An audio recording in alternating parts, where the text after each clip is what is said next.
Kulungan ang bagsak ng isang lalaki matapos niyang i-post sa internet ang masaselang larawan at video ng kanyang dating kasintahan na menor de edad. Narito ang unang ronda exclusive ni JP Soriano.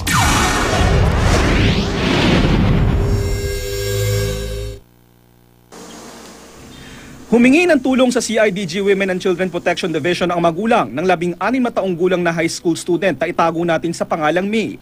Nadiskubre raw kasi nila na ipinost sa Facebook ng 20 taong gulang na boyfriend ni May ang mga sensitibong larawan ng kanilang anak habang nakikipagtalik. Nalaman lang nila ito matapos makita ng tiyahin ni May ang text messages ng pagbabanta sa pamangkin na ipopost niya sa internet ang kanilang sex video. Sinira niya yung pagkatao ng anak ko.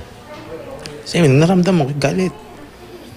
Gusto ko nga lang dapat yan, patumbanan na, pero mas gusto ko pang hustisya ng manaig. Doon nagsumbong si May tungkol sa ginawa ng kanyang dating kasintahan.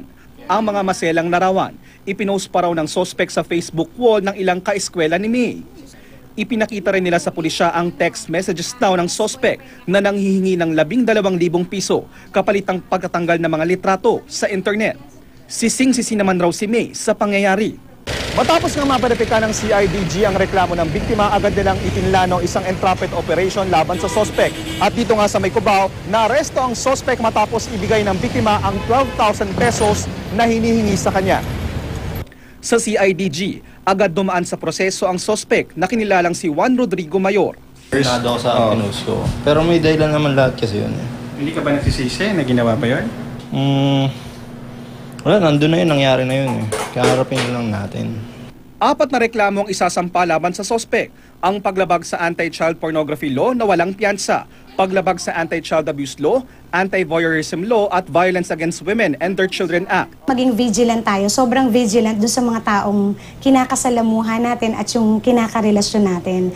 Menor de edad ka man or hindi, pwede tayong gawa ng ganung sensitive na pamamaraan na pwedeng ikalat yung mga ganyang picture natin. Agad na ring umaksyon ng Anti-Cybercrime Division para masigurong tanggal na sa internet ang video. Ayon sa batas, bukod sa nag-upload ng malalaswang litrato o video, maaari ring makasuhan ng mga nagsishare nito sa social networking sites at email. Para sa unang balita, JP Soriano reporting.